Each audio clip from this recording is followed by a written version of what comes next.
appreciate you being here.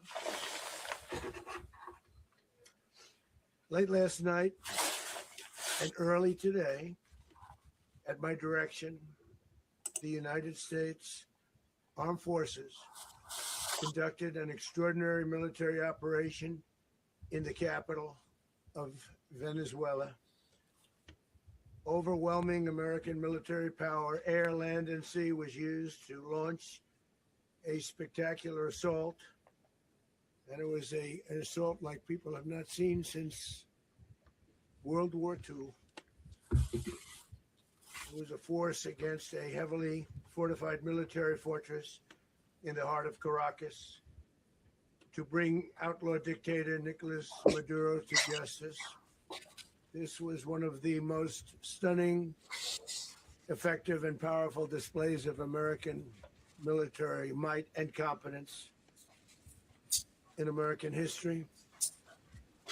And if you think about it, there's some other good ones like the attack on Soleimani,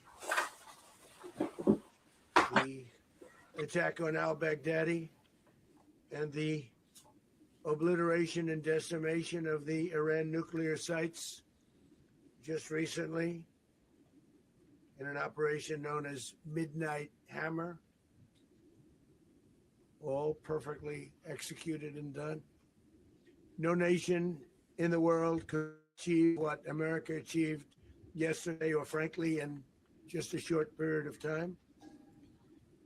All Venezuelan military capacities were rendered powerless as the men and women of our military, working with U.S. law enforcement, successfully captured Maduro in the dead of night.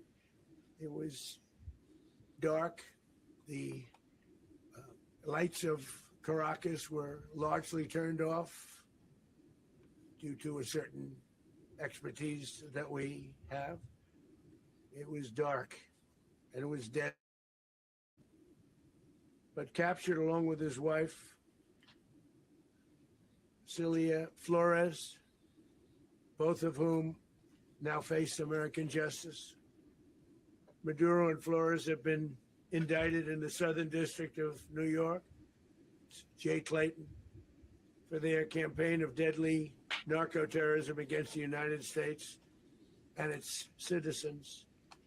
I want to thank the men and women of our military who achieved such an extraordinary success overnight with breathtaking speed, power, precision, and competence. You rarely see anything like it. You've seen some raids in this country that didn't go so well. They were an embarrassment. If you look back to Afghanistan, or if you look back to the Jimmy Carter days, they were different days. We're a respected country again, maybe like never before. These highly trained warriors, operating in collaboration with U.S. law enforcement, caught them in a very ready position. They were waiting for us. They knew we had many ships out in the sea, just sort of waiting. They knew we were coming. So they were in what's called a ready position. But they were completely overwhelmed and very quickly incapacitated. If you would have seen what I saw last night, you would have been very impressed. I'm not sure that you'll ever get to see it, but it was an incredible thing to see. Not a single American service member was killed, and not a single piece of American equipment was lost.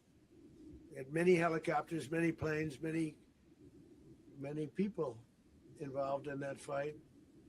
But think of that, not one piece of military equipment was lost, not one service member was, more importantly, killed. The United States military is the strongest and most fearsome military on the planet by far, with capabilities and skills our enemies can scarcely begin to imagine. We have the best equipment anywhere in the world. There's no equipment like what we have. And you see that even if you just look at the boats. We've knocked out 97% of the drugs coming in by sea. 90%. Each boat kills on average, 25,000 people. We knocked out 97%. And those drugs mostly come from a place called Venezuela.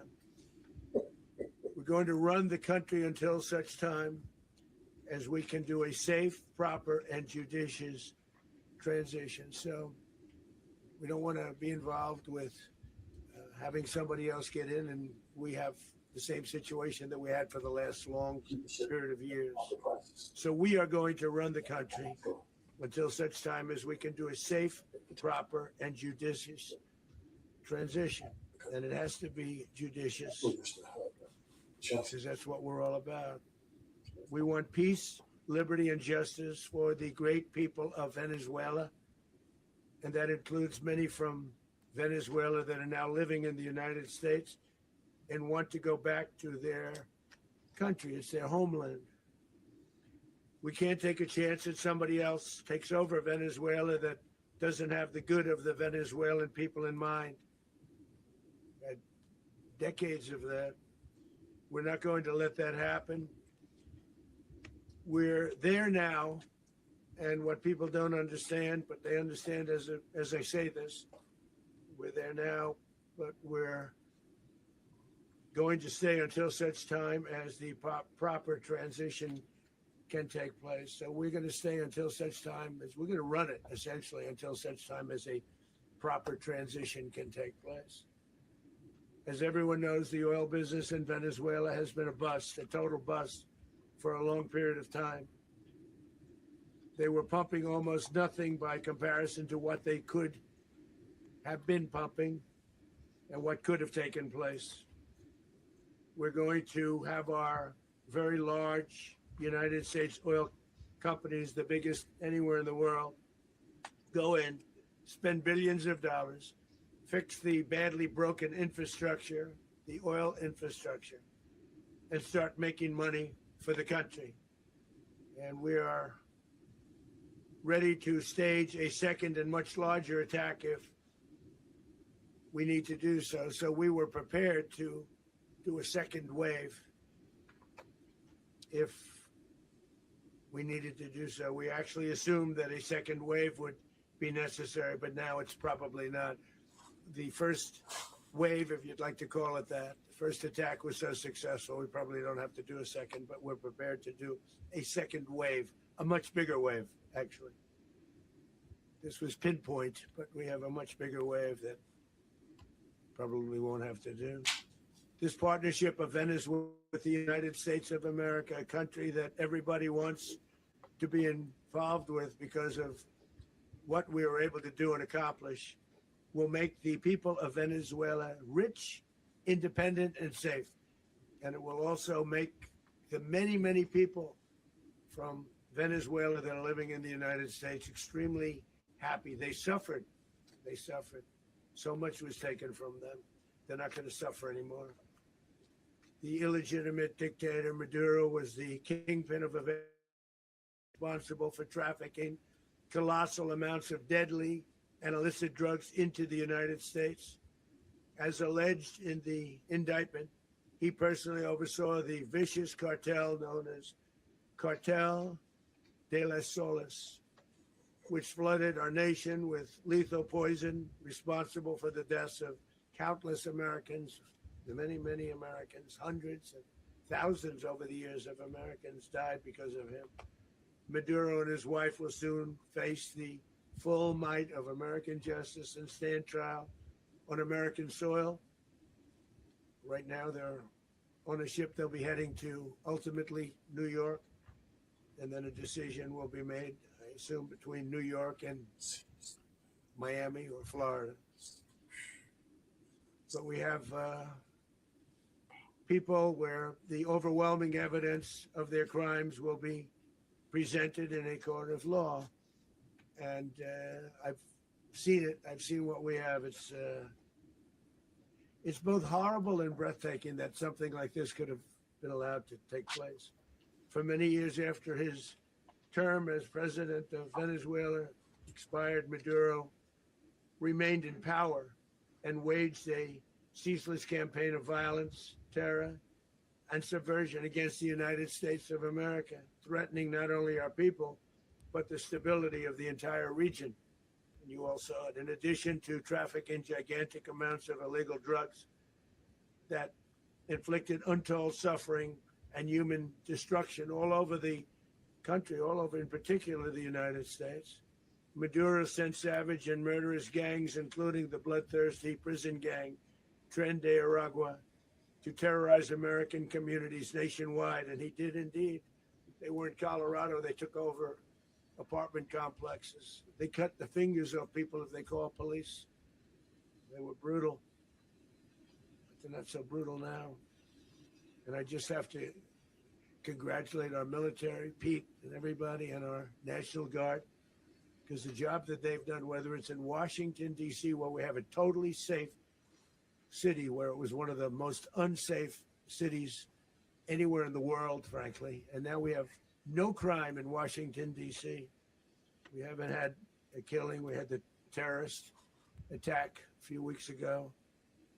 A little bit of a different kind of a threat, but we haven't had a killing in a long period of time, 6-7 months. We used to have two, on average, 2 a week in Washington, our capital. We don't have that anymore. The restaurants are opening. Everyone's happy. They're walking their daughters. They're walking their children, their wives. They walk to restaurants. Restaurants are opening all over Washington, D.C. So I want to thank the National Guard. I want to thank our military. And I want to thank law enforcement. It's been amazing. And they should do it with more cities. We're doing it, as you know, and we're doing it in Memphis, Tennessee right now, and crime is down. We just sort of started a few weeks ago, but crime is down now 77%. And the governor of Louisiana called, great person, and he wanted us to help him, as you know, in a certain very nice part of Louisiana. And we have done that. It was a rough section, and we have crime down. I understand it's down to almost nothing already after 2.5 weeks. New Orleans, it's down to almost nothing, and we've only been there for 2.5 weeks. Can't imagine why governors wouldn't want us to help. We also helped, as you know, in Chicago, and crime went down a little bit there. We did a very small help because we had no working ability with the governor. The governor was a disaster, and the mayor was a disaster, but it knocked down crime. But we're pulling out of there when they need us. We'll know. You'll know. You'll be writing about it. And likewise, Los Angeles, where we saved Los Angeles early on, where the head of the police department made a statement that if the federal government didn't come in, we would have lost Los Angeles. That's long after the fires. That's when they had the riots in Los Angeles. We did a great job. Got no credit for it whatsoever, but that's okay. It doesn't matter. We don't need the credit. But we'll be pulling out when they need us. They'll call, or we'll go back if we have to. We'll go back. But we did a great job in various cities. But the place that we're very proud of is Washington, D.C., because it's our nation's capital. We took it from being a crime-ridden mess to being one of the safest cities in the country. But the gangs they sent raped, tortured, and murdered American women and children. They were in all. America just went against Venezuela. They just seized power of Venezuela and are now officially running it until the transition of power or whoever they pick. Well, obviously the people they're going to pick to run it from Venezuela will have to be their puppets, right? They will have to be the people that's going to be like a direct. So basically, pretty much going to be running it. Even if the people of Venezuela take power, America's going to be running it from America. So this is a gangster move. And this is just a reality check that war is the way of life in this world. And it always will be. And the only way you can establish orders, you got to take. You got to take it. You got to take the power from the guys who were causing disorder to bring order. And this goes, let this be a lesson in life, period. The only way to seize power and establish order is you got to take it, homie. All that nice shit, bit extra nice and trying to be friends and trying to be so cool, that shit don't work. That shit is soft shit. Motherfuckers will laugh at you. I just did this live to set up another live, right? Because we're going to tie this in. I'm not going to expose, but this is what we're going to tie this in to life, though, right? When you want order and structure to, sometimes you got to take it. You got to take the power to establish the order, because the moment you try to acquiesce and try to over negotiate, then you've lost all sense of order, because now you got your everything around you is chaotic. There can be no order if there's no one to take it. Period. And we have to look at this as life lessons. We have to look at this as, how do I become the man that I need to become? What do I want best for my life? The first thing I want best for my life is I want it to be less chaotic as possible. What that means in my life, everyone around me, close to me, in my circle, has to comply to the established order which I feel or think is best for me. If not, I'm just going to move on from you. I'm going to have to cut you off. But I think men, we're losing a little bit of our swag when it comes to this leadership stuff, right? And it's not that we're not leaders, not that we're bad leaders. It's that we just try to focus more on getting through it, right? And we are shying away from the leadership, right? We're striving, we're going away from the actual leadership, right? And now we being dog walked, people taking advantage of us, people looking at us crazy, talking crazy to us, right? And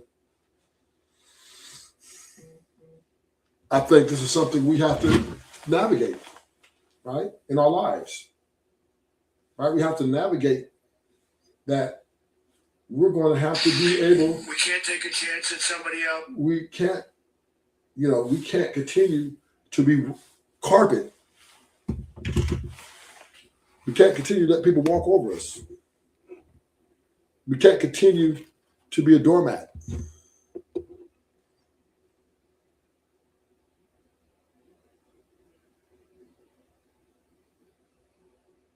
Greatness is achieved by risk taking. And we have to be great in our life, and everything around us need to line up in our life. But America doing what they did, it shows that war, violence is the way to get shit done. I'm sorry, I don't know what else to say it. I don't know how else to say it. They just went to another country and seized power again, right? They did it. This was the third time. Afghanistan, they seized the power there. Iraq, they seized power there. Now Venezuela, they're seizing power there. And this is the way of life.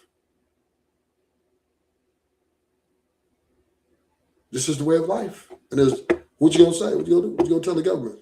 Why'd you go into people's country and take their shit? Because they can. America went over there because they could. And they didn't even notify Congress. They didn't notify the public. Everybody woke up in the morning and the shit was done. And shit was done. All of the cities I mentioned, trend there. The bravery and the power and the precision of this historic operation, a massive joint military and law enforcement raid flawlessly executed by the greatest Americans our country has to offer. American warriors are second to none, the best in the world and the best of our country. What all of us witnessed last night was sheer guts and grit, gallantry, and glory of the American warrior. I'm simply humbled by such men, and I tip my hat to our chairman, Dan Raisin Kane, and all those Americans who stood watch last night. Our warriors are the elite of America, and again, President Trump has your back. No other country on planet Earth, and it's not even close, could pull this kind of operation off. And no other president has ever shown this kind of leadership, courage, and resolve, the most powerful combination the world has ever seen.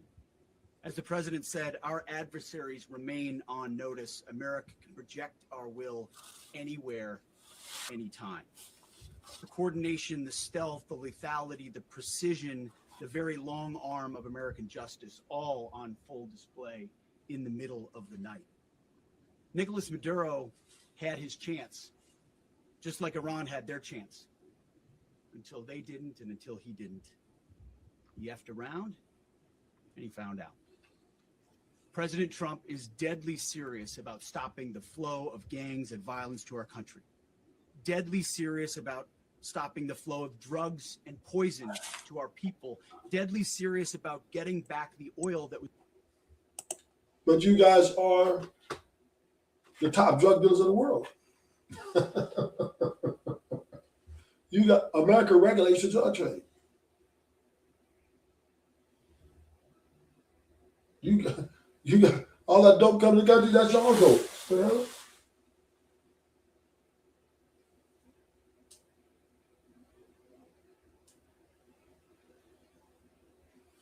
Y'all, all America going down to do is what they just did for themselves is they got a price cut on the drugs that they finna ship. Right? From Venezuela. Everything coming, and then they get the oil. Now they're taking over the oil. They took the people oil. This is gangsterism at its highest level.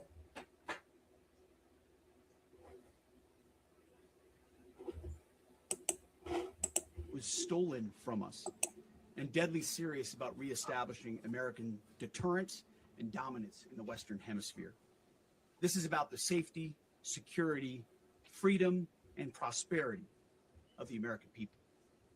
This is America first. This is peace through strength. And the United States War Department is proud to help deliver it. Welcome to 2026. And under President Trump, America is back. I'd like to welcome now our chairman, Chairman Raisin Kane, to give a few more details about the operation. Mr. Chairman. Thank you, Mr. Secretary. Thank you, Mr. President, and good morning. Last night, on the order of the President of the United States and in support of a request from the Department of Justice, as the President said, the United States military conducted an apprehension mission in Caracas, Venezuela, to bring to justice two indicted persons, Nicolas and Cecilia Maduro. This operation, known as Operation Absolute Resolve, was discreet, precise, and conducted during the darkest hours of January 2nd and was the culmination of months of planning and rehearsal, an operation that, frankly, only the United States military could undertake. What I'd like to do this morning is talk to you through some of the preparation and the details without compromising any of our tactics, techniques, and procedures.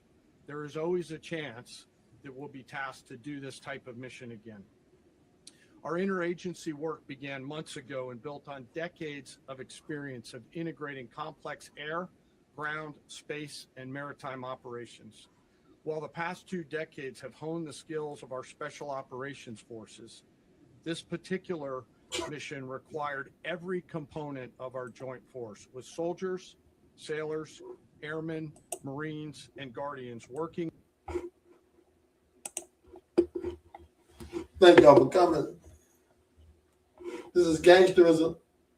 Gangster. It's not about a salary. It's all about reality. Let me see if somebody won't come up and talk about this. Let me drop a link real quick. See if somebody want to pull up. You know what I mean? I doubt it. Let's say somebody want to pull up, right? People want to argue with me. They don't want to listen to me. Say somebody want to pull up. Say somebody want to pull up. In unison with our intelligence agency partners and law enforcement teammates in an unprecedented operation. We leveraged our unmatched intelligence capabilities and our years of experience in hunting terrorists. And we could not have done this mission without the incredible work by various intelligence agencies, including the CIA, NSA, and NGA. We watched, we waited, we prepared, we remained patient and professional.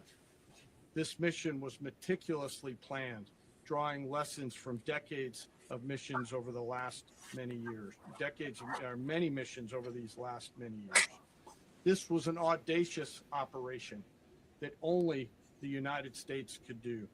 It required the utmost of precision and integration within our joint force. And the word integration does not explain the sheer complexity of such a mission. An extraction so precise, it involved more than 150 aircraft launching across the Western Hemisphere in close coordination, all coming together in time and place to layer effects for a single purpose, to get an interdiction force into downtown Caracas while maintaining the element of tactical surprise. Failure of one component of this well-oiled machine would have endangered the entire mission, and failure is never an option for America's joint force. Those in the air over Caracas last night were willing to give their lives for those on the ground and in the helicopters. Let me talk a little bit about the preparation. After months of work by our intelligence teammates to find Maduro and understand how he moved, where he lived, where he traveled, what he ate, what he wore, what were his pets. In early December, our force was set pending a series of aligned events. Key was choosing the right day to minimize the potential for civilian harm and maximize the element of surprise and minimize the harm to the indicted personnel. So as the president said, they could be brought to justice. And as the president said earlier today, weather in Venezuela is always a factor this time of the year. And over the weeks through Christmas and New Year's, the men and women of the United States military sat ready, patiently waiting for the right triggers to be met and the president to order us into action. Last night, the weather broke just enough, clearing a path that only the most skilled aviators in the world could maneuver through. Ocean, mountain, low clouds, ceilings. But when tasked with a mission, this organization does not quit. At 10:46 p.m. Eastern time last night, the president ordered the United States military to move forward with this mission. He said to us, and we appreciate it, Mr. President, good luck and Godspeed. And those words were transmitted to the entire joint force. Over the course of the night, aircraft began launching from 20 different bases on land and sea across the Western Hemisphere. In total, more than 150 aircraft, bombers, fighters, intelligence, reconnaissance, surveillance, rotary wing were in the air last night. Thousands and thousands of hours of experience were airborne. Our youngest crew member was 20, and our oldest crew member was 49. And there's simply no match for American military might. As the night began, the helicopters took off with the extraction force, which included law enforcement officers, and began their flight into Venezuela at 100 feet above the water. As they approached Venezuelan shores, the United States began layering different effects provided by Spacecom, Cybercom, and other members of the interagency to create a pathway. Overhead, those forces were protected by aircraft from the United States Marines, the United States Navy, the United States Air Force, and the Air National Guard. The force included F-22s, F-35s, F-18s, EA-18s, E-2s, B-1 bombers, and other support aircraft, as well as numerous remotely piloted drones. As the force began to approach Caracas, the Joint Air Component began dismantling and disabling the air defense systems in Venezuela, employing weapons to ensure the safe passage of the helicopters into the target area. The goal of our air component is, was, and always will be. They just took this shit, huh? They straight up took this shit. All right, now, nobody want to pull up? I'm out. Thank y'all for coming. Hit the like, subscribe.